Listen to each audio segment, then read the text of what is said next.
தாய் தமிழ் உறவுகளுக்கு வணக்கம். நான் உங்கள் என்னுடைய தமிழும் அறமும் வழியொலி உங்களை வரவேற்கிறது. இன்னைக்கு நாம் வந்து 50வது தொகுதியாக அம்பாசமுத்திரம் தொகுதியில் வந்து நிற்கிறோம்.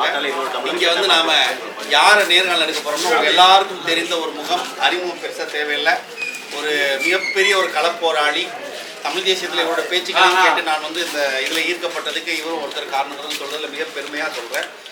அவர் நத்தம் சிவசங்கரன் பல கான்ட்ரவர்சிக்கு அப்புறம் மறுபடியும் இப்போ நாம் தமிழர் கட்சியில் அம்பாசமுத்திரம் வேட்பாளராக அண்ணன் சீமானோட களமிறக்கி விடப்பட்டிருக்கிறாரு.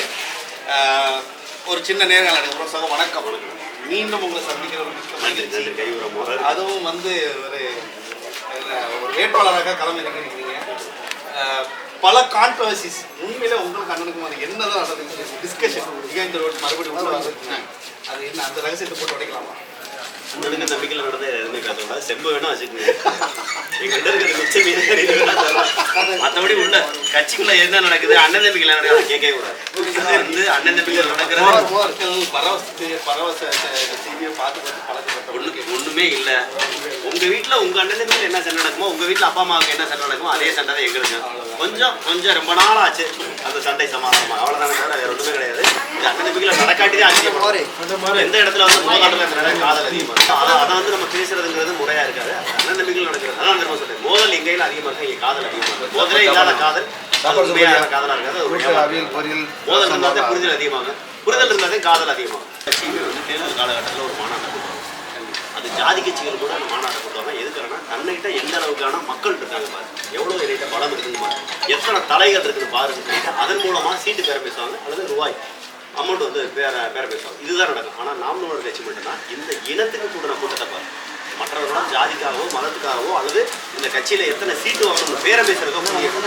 நாம் தமிழர் கட்சியில 234 வேட்பாளரையும் ஏற்கக்கூடிய இந்த மாநாடு இனத்துக்காக எத்தனை பேர் போகணும், அதுதான் இந்த கூட்டத்தினுடைய சாராம்சமே. எல்லா பேரும் என்ன நினைச்சாங்க, அண்ணன் விஜய் வந்து கட்சி ஆரம்பிச்சாரு, எல்லா இளைஞர்களும் ஆக்கி போயிட்டாங்க, இங்க வந்து எந்த இளைஞரும் வரமாட்டாங்க, நாம் தமிழர் கட்சி என்ற ஒரு கட்சி வந்து ஏற்கனவே 8.2 விழுக்காடையை வாங்குறது கஷ்டம் அப்படின்னு பேசிக்கிற இந்த காலகட்டத்துல இல்ல, தமிழ் தேசியவாதிகள் நாம் தமிழரையும் தேசிய தலைவர் பிரபாகரனையும் தமிழ் தேசிய கொள்கையை ஏற்றுக்கொண்ட நபர்கள் ஒருபோதும் ரசிகர்களாக ஒரு தலைவனை தேர்ந்தெடுத்து அவர் பின்னாடி போக மாட்டாங்க. விஜய் படத்தை ரசிப்பாங்க. நாம் தமிழர் தேசிய தம்பிகள் விஜய் படத்துக்கு போவாங்க, விஜய் கட்சியை ரசிப்பாங்க. நான் அந்த விஜயனுடைய தீவிர ரசிகர், ஒரு நடிகருக்கு மட்டும். என்னை கூப்பிட்டு நீங்க விஜய்க்கு வாக்கு செலுத்துங்கன்னு செலுத்த மாட்டேன். ஒரு தடவை நாம் தமிழ் கட்சியில இல்லாவிட்டாலும் நான் செலுத்த மாட்டேன். இப்போ என் குடும்பத்தில் இருக்கவங்க, என் தங்கச்சி, அண்ணன் எல்லாருமே விஜய் ரசிகர்கள். இதுக்கு முன்னாடி விஜயகாந்த் ரசிகராக இருந்தாங்க. விஜயகாந்த் ஐயா ரசிகராக இருக்கும் போதும் நாங்கள் ஒருபோதும் அவர் வாக்கு செலுத்தலாம். விஜய் ரசிகராக இருக்கும் போதும் நாங்கள் அவர் வாக்கு செலுத்த போகிறோம். மாறாக அவர்கள் தத்துவத்தை எந்த தத்துவத்தை முன் வைக்கிறாங்க, அவர்கள் எந்த தத்துவத்தை சுமந்து வர்றாங்க. ஏன் இத்தனை கட்சி இருக்கிற விஜய் நான் அவரோட நிறைய ஏதாவது தத்துவம் இருக்கணும்ல. நான் சொல்ல புரியுதுங்களா? ஐயா ஒண்ணு சொல்றேன். ஒரு ஊர்ல கருவாடு அது ஒரு ஊர்ல ஒரு 4 மளிகை கடை இருந்தாங்க. 4 மளிகை கடையில சேர்த்து இன்னொரு மளிகை கடை வச்சு நீங்க என்ன செய்ய போறீங்க? புரியுதுங்களா? இன்னொரு கடை தானே வித்தியாசமா வைப்பீங்க. ஏற்கனவே இருக்கிற கடைகளை வச்சா நீங்க தனித்துவமா தெரிய மாட்டீங்கதானே. அது மாதிரி நான் கேட்கிறேன். திமுகவுக்கு மாற்றாங்க நீங்க என்ன செய்றீங்க? அதிமுகவுக்கு மாற்றாங்க என்ன செய்றீங்க? நல்லது வேற ஏதாவது கொள்கைகள் இருக்கா? எல்லாருமே நல்லது செய்யணும் சொல்றேன். யாராவது ஒருத்தர் கெட்டது செய்யற கட்சிக்கிற ஒருத்தர் சொல்லுங்க. இவர்கள் கெட்டது செய்வதற்கென்றே கட்சி ஆரம்பித்தவர்கள் ஒருத்தர் சொல்லுங்க. அவங்களே சொல்லியிருக்கணும். சொல்லுங்க யாராவது. அப்படி யாராவது சொன்னாங்களா? நாளைக்கு நீங்க கட்சி ஆரம்பிச்சா நான் கெடுதல் செய்வதற்காகவே கட்சி ஆரம்பிக்கிறேன் யாரும் செய்யலாம். அப்படி இல்லை. எல்லாருமே நல்லது செய்ய ஆரம்பிக்கலாம். மற்றவர்கள் செய்யாத நல்லதை நீ என்ன செய்ய போற? மற்றவர்கள் வேறு விதமா நல்லது செஞ்சாங்க, அதை நான் வேறு விதமா நல்லது செய்யறேன். அந்த விதத்தை சொல்லு.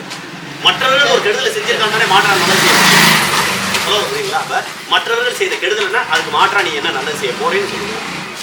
அந்த நல்லதை நீ யாரோட பாதையில பின்பற்றி செய்ய போற? இல்ல உனக்கான பாதை என்ன?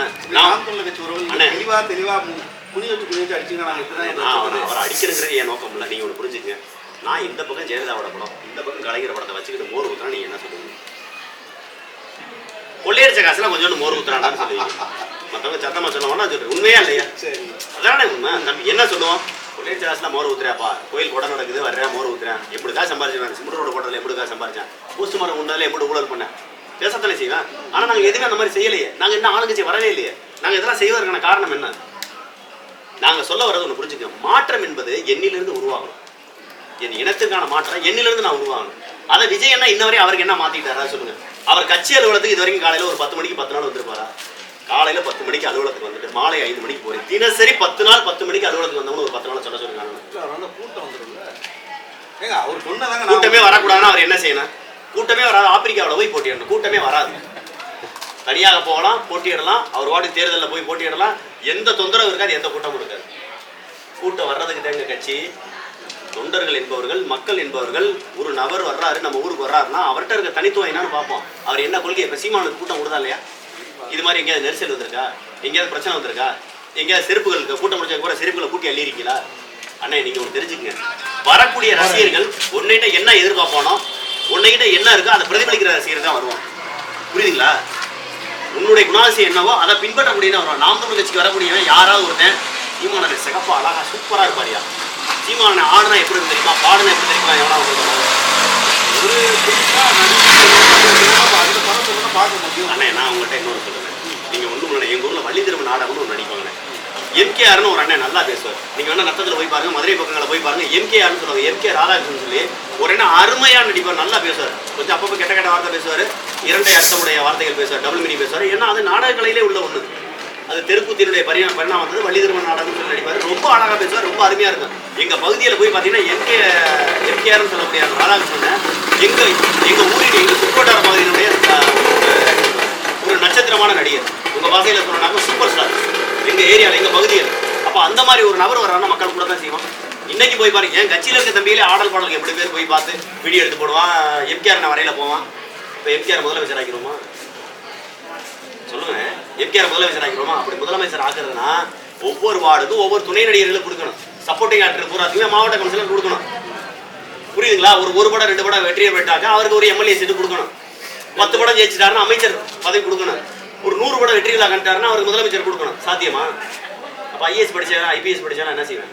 பிஹெச்டி முடிச்ச உயர் பட்டம் முடிச்சவன், வாத்தியார்கள், ஆசிரியர்கள், ஆசிரியர் பெருமக்கள் சமத்துவம் ஒரே எஸ்பி கொடுப்போங்கிறாங்க. அண்ணே, நான் ஒன்று சொல்றேன்.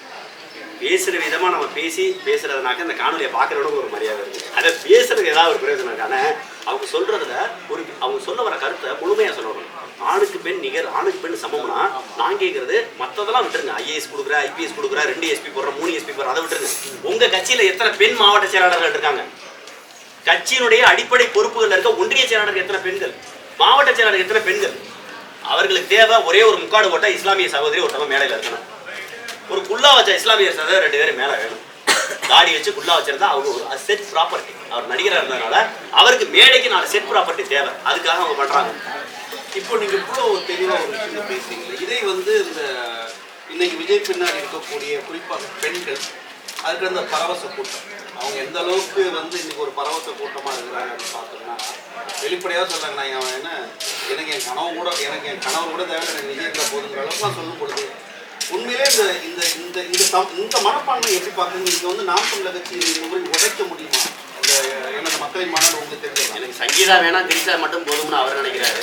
எனக்கு என் புருஷன் வேண்டாம், விஜய் மட்டும் போதுன்னு இந்த மாதிரி நினைக்கிறேன். அங்கதான் நீங்க தலைவன் எவ்வளியோ தொண்டர் அவளி. அங்கதான் நீங்க ஒரு தத்துவ கட்சியாக இருக்கிறீங்க, ஒரு கொள்கை வச்சிருக்கீங்க. இவருக்கு நான் விஜய் என்ன பேசவே கூடாதுன்னு நான் நினைச்சிருந்தேன். விஜய் என்ன பேசக்கூடாது, ஏன்னா அவர் எனக்கு பிடித்த நடிகர். விஜய் என்ன பேசக்கூடாதுன்னு நினைச்சேன். ஏன்னா அவரா அவருடைய கதைகளை இறுதி பகுதி அவரே எழுதிக்கிறார். அதை விட்டு அவரோட படத்துக்கு கிளைமேக்ஸ் எப்படி இருக்குன்னு அவர் முடிவு செய்வார். பல படங்களை கிளைமேக்ஸ் முடிவு செஞ்சு அவருடைய கட்சியை கிளைமேக்ஸ் முடிவு செய்ய மாட்டாரா? அதுவே அவருடைய கட்சிக்கான கிளைமேக்ஸ் அவரே முடிவு செஞ்சுக்குவார். அவரை பற்றி நான் பேச வேணாம்னு நினைக்கிறேன்.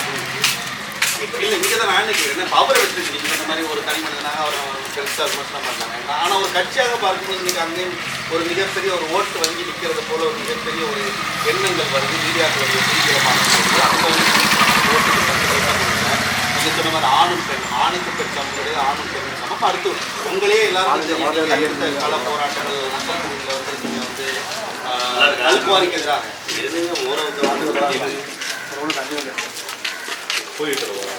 அந்த வாட்டுக்கு மோரம் ஊத்திக்கிட்டு இருக்கோமே, அதை யாத்தி விடுறீங்களா? விஜயனை பத்தி பேசி அதுல இருக்க தம்பிகள் எல்லாம் போகக்கூடாது. ஆனா நீங்க ஒரு விஜயகாந்த் ஐயா, விஜயகாந்தனுடைய கட்சியில இருந்தவங்க அனைவரும் விசுவாசம் தொண்டர்கள். ஐயா விஜயகாந்துக்காக வாழ்ந்தாங்க, விஜயகாந்துக்காக போராட்டம், விஜயகாந்துக்காக வேலையை விட்டு கட்சியில போராட்டம். அவர்களுக்கு கிடைத்தது என்ன? நாங்கள் அப்பவே 2014 விஜய் ரசிகர்கள், விஜயகாந்த் ரசிகர்கள் அற்புதமானவர்கள். ஆனால் உங்களுடைய தலைவர் விஜயகாந்த் என்பவர் ஒரு நல்ல மனிதர், மாறுகட்டல. ஆனால் அவர் நல்ல தலைவனாக உருவாக முடியாது.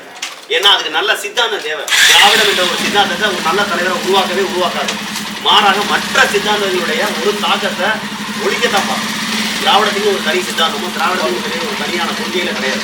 அது சில நேரம் தமிழை திராவிடம் பார்த்துக்கிறோம், சில நேரம் ஆரியத்தை திராவிடம் பார்த்துக்கிறோம், சில நேரம் திராவிடத்துக்கு விளக்கமே சொல்ல தெரியாம ஜனம். அதனால நாங்கள் என்ன சொல்றோம், ஐயா விஜயகாந்த் எப்படி தனி மனிதராக நல்லவரும், அது மாதிரி அண்ணன் விஜய் தனி மனிதராக நல்லவர்களாக இருக்கலாம், ஒரு நல்ல நடிகராக இருக்கலாம், நல்ல ஒரு நடன கலைஞராக இருக்கலாம், மாற்றமே கிடையாது. ஆனால் அவர் நல்ல தலைவரான ஆளுநருக்கான சூழ்நிலை ஒருவேளை ஆரம்பத்தில் நம்மளுக்கு அந்த சந்தேகம் இருந்துச்சு. ஒருவேளை அண்ணன் விஜய் ரொம்ப திறமையான நபராக இருப்பாரோ, ஒரு ரொம்ப திறமையாக பேசுவார், ரொம்ப அற்புதமான கட்சியோட கட்டமைப்பை உருவாக்குவாரோ அப்படின்ற ஒரு நமக்கான ஒரு இதெல்லாம் இருந்துச்சு. ஆனால் இப்போ அப்படி இருக்கிறது மாதிரி நமக்கு தோணாது. ஏன்னா ஒரு நபர் நான் இந்த கொள்கை பாதையில் போகிறேன், என் கொள்கைக்கு நான் எப்படி தூயவனாக இருக்கிறேனோ அது மாதிரி என் தொண்டர்களும் தூயவனாக இருக்கிறது. நான் இப்போ மட்டும் அவனை கேட்குறேன், ஐயா இவர் செங்கோட்டையன் அவர்கள் இதற்கு முன்னாடி என்னென்ன ஊழல் வழக்கு சிக்கியிருக்காரு, என்னென்ன மாதிரியான லஞ்ச பேர் வழியா இருந்திருக்காரு. அவர் இன்னைக்கு தமிழக வெற்றிகளை வந்தோடனே மனித புனிதராக மாறிடுவார். அவர் இங்க சரியா இருப்பாரா? நான் சொல்ல வர புரியுதுங்களா? நீங்க உங்க கட்சியில இருக்கக்கூடிய மாவட்ட செயலாளர் மட்டும்தான் நான் பொறுப்பு கொடுக்கணும். உங்க மாவட்ட செயலாளர் மாதிரி எப்படி வேலை பார்க்குறாங்களோ, 10 ஆண்டு 20 ஆண்டு வேலை பார்த்தாங்களோ அது மாதிரி ஐயா செங்கோட்டையன் ஒரு 10 ஆண்டு வேலை பார்த்து விடுங்க. செங்கோட்டையன் ஐயா போட்டியிடக்கூடிய கோபிச்செட்டிப்பாளையத்திலே ஈரோடு மாவட்டத்திலே உங்க கட்சிக்காரங்க ஏற்கனவே உழைச்சிருப்பாங்களா, அவங்களுக்கு சீட்டு கொடுங்க. தேர்தலில் போட்டியிடவே இல்லை, நான் கட்சிக்கு 10 வருஷம் உழைக்கிறேன், அதுக்கப்புறம் தேர்தலில் போட்டியிட செங்கோட்டையன் சொல்லுவாரா? நாளைக்கு செங்கோட்டையன் சீட்டு இல்லை, நீங்கள் ஒரு 6 மாதம் உழைச்சிட்டு அடுத்த தேர்தலில் போட்டியிடணும்னு சொல்லுவோம், இன்னொரு கட்சியை நோக்கி போயிடுவாங்க, தாய்க்கலாக திருப்பிடுவோம். புரியுதுங்களா? அந்த மாதிரியான நபர்கள் விஜயன் கூட இருக்காங்க. உண்மையிலே சொல்கிறேன், விஜயனான் பவனான் கோல்டன் ஸ்கூல் பிறக்கும் போதே தங்கத்தட்டில் சாப்பிடும் அளவிற்கு, தங்க கரண்டியில் சாப்பிடும் அளவிற்கு நல்ல ஒரு வசதி வாய்ப்பாக பிறந்த ஒரு மனிதர். அவர் கஷ்டப்பட்டிருக்காரு, உழைச்சிருக்காரு, இல்லைன்னு சொல்லலாம். அது எங்க சினிமா துறையில் நடனம் ஆடையில ஒரு ஸ்டெப்பு சரியா வராம 10 டேக்கு போயிருப்பாரு, கஷ்டப்பட்டிருப்பாரு. ஒரு நாள் பூரா நடனம் ஆடுனதுனால கால் வலி வந்திருக்கும். அது வெள்ள கஷ்டம், புரியுதுங்களா? கொசுக்கடியில தூங்கி தரையில படுத்து நாடக மேடையிலையும் இதுலையும் சத்திரஞ்சாவடியிலையும் படுத்து கட்சியை வளர்த்துருக்காரா? இல்ல. இங்க எப்படி ஆர்ப்பாட்டம் போராட்டங்களை போய் தனி மனிதனா போராடிருக்காரா? தெரியுமா? இப்ப சாப்பிட்டா டக்குன்னு சாப்பிட்டேன்னு சொன்னீங்க, அது மாதிரி டக்குன்னு சொல்லுங்க. விவசாயத்துக்கு போட்டுரும்னே. நான் கேட்கிறேன், விவசாயத்துக்கு நீங்க போடவே வேண்டாம். நான் கேட்கறது போனதா யாருக்கு சொல்லுங்க. பாத்தீங்களா? இங்க வாங்க. உதயசூரியன் போட்டி நம்பி நல்லா இருந்துச்சு, எந்த பிரச்சனையும் இல்ல, நாடு சுபிச்சமா இருந்துச்சுன்னு சொல்ல முடியுமா உங்களால? தெரியுதா? அத உணர்றீங்களா அக்கா? இங்க அக்கா என்னை விட்டுரு,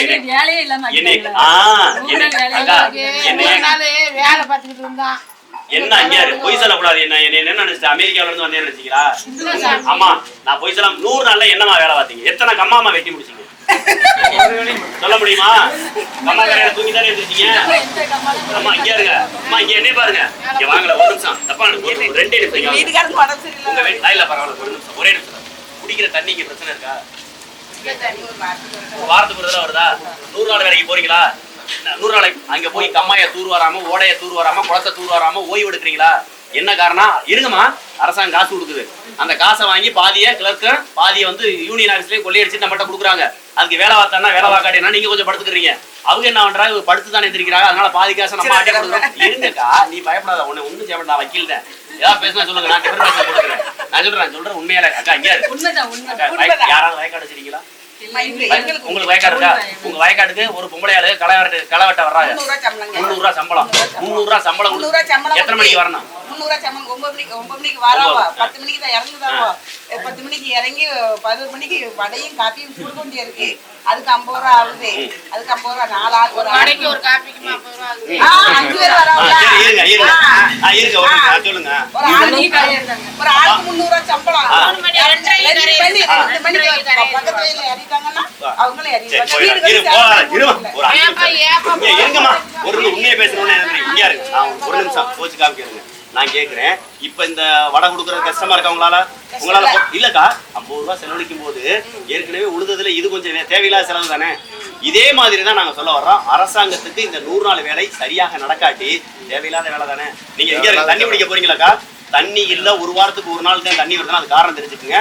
நீங்க சரியா கம்மாயை தூர்வாடல, சரியா கம்மாய்க்கு தண்ணி வரக்கூடிய பாதையை தூர்வாடல, அதெல்லாம் சரியா தூர்வாரிந்தா மழை பெஞ்ச உடனே கம்மாய்க்கு தண்ணி வந்திருக்கா, நிலத்தடி நீர் அதிகமா இருக்கும், உங்களுக்கு பைப்பு தண்ணி வந்திருக்கும். நம்ம வீட்டுக்கு பைப்பு தண்ணி வராத காரணம் 100 நாள் வேலை நம்ம தூங்குறது.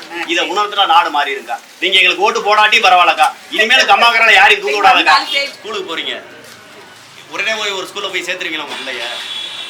பாப்பீங்கல்ல, எது சிபிஎஸ் ஸ்கூலு, எது மெட்ரிகுலேஷன் ஸ்கூலு, எது ஸ்டேட் போர்டு, எது பெஸ்ட்டாக இருக்கும், எதில் இங்கிலீஷ் நல்லா சொல்லி தருவாங்க, எதில் நல்லா வெறும் இங்கிலீஷ் மட்டும் பேச வைப்பாங்க, அப்படிலாம் பார்ப்பீங்கல்ல. ஒரு சுடிதார் எடுக்க போகிறீங்க, எந்த கடையில் சுடிதார் நல்லா இருக்குது, எங்கே கம்மியான விலையில் இருக்கான் பார்க்குற இயல்பான தானே.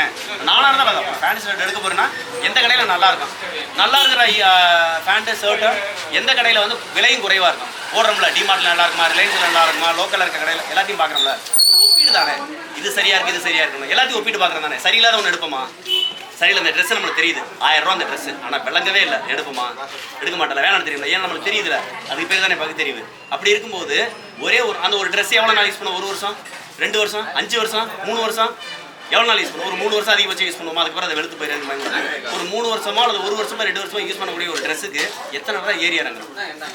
எவ்வளோ கடைக்காரனை வேதனைப்படுத்திடுவான், வெறுத்துருவேன், கரெக்டாக வேலையே வேணாம் அளவு இவருக்கு தானே. அப்படி இருக்கும்போது ஒரு அடுத்த தலைமுறைக்கு ஒரு நம்மளுடைய பிள்ளைகளுக்கு தேவையான தலைவனை உருவாக்கும் போது ஏன் தேர்ந்தெடுக்கவே மாட்டோம். யாராவது ஒருத்தவங்க இவர் நல்லா படித்த தலைவர், இவர் நம்ம கேண்டிடேட் இருக்காரு, நல்லா படிச்சிருக்காரு, கொஞ்சம் வயசுக்காரராக இருக்காரு, ஏன்னா ஒரு குறிப்பிட்ட வயதுலலாம் ஓடி ஆடி வேலை வாங்க முடியும், மக்களுக்கு சேவை செய்யணும். அப்படி என்னைக்காவது ஒப்பிட்டு பார்த்து இந்த தலைவர் நல்லவர் சொல்லிட்டு தேர்ந்தெடுத்தா இந்த நாடு நல்லா இருக்கும். நம்ம அதை தேர்ந்தெடுக்கிறதே இல்லை. ஒரு ரசிகர் மனப்பான்மையில் இருந்துட்டு பார்த்தீங்களா, அதுதான் தவறு. அந்த தலைவனுக்கான தனித்துவம் என்னன்னு சொல்லிட்டு ஒரு தடவை தேடி கம்பேர் பண்ணி பார்த்துட்டோம்னா கண்டிப்பாக இதுக்கு முன்னாடி ஓட்டு போட்ட யாருக்கு ஓட்டு போட மாட்டான், இந்த தடவை ரசிகையாக இருந்து ஓட்டு போட மாட்டான். தலைவர்களை தேர்ந்தெடுக்க ரசிகைகள் கூட சரிங்கம்மா. இங்கே வருங்க, நானும் ஒரு விஜய் ரசிகர் தான். நான் அதுக்காக விஜய் என்னோட பர்சனலாக யாருக்கு வேணாலும் வாக்களிங்க. ஆனாலும் அப்படி ட்ரெஸ்னா இது என்ன கலருமா, ஒரு நிமிஷம் இருமா, இது என்ன கலர், இது இங்கே வண்ணங்களை பார்த்து முடிவு செய்யாதீங்க, எண்ணங்களை பார்த்து முடிவு செய்யுங்க. நல்ல கட்சி எது, நல்ல கட்சின்றத விட நல்ல கொள்கை எது, அந்த கொள்கையை சுமந்து வர்ற கட்சி யார் வேட்பாளர் சரியான வேட்பாளர். நான் ஒன்றே ஒன்று தான் உங்களை சொல்கிறேன், உங்கள் கொள்கை என்னன்னு ஒரு 10 பேர் வர்றாங்களா, எல்லா கட்சி வேட்பாளர்களையும் அவங்க கட்சியில் 10 பேர் உங்கள் கொள்கை என்னன்னு பேச சொல்லுவோம். உங்களுக்கு ஒரு பிரச்சனை இருக்குல்ல, என் ஊருக்கு இது இருந்தால் நல்லா இருக்கும், அந்த பிரச்சனை சம்மந்தமாக அவங்கள்ட்ட பேசிப்பாரு, நல்ல தீர்வு தானே வரும். நன்றி. எங்களோட சின்னம் விவசாய சின்னம். நல்லா சிந்திச்சு பாருங்க, பகுத்து ஆராய்ச்சி பாருங்க, இது சரியான கட்சி, சரியான வேட்பாளர், சரியான தலைமை, சரியான கொள்கையாக இருந்தால் எங்களுக்கு ஓட்டு போடுங்க. விவசாய சின்னம். நன்றி.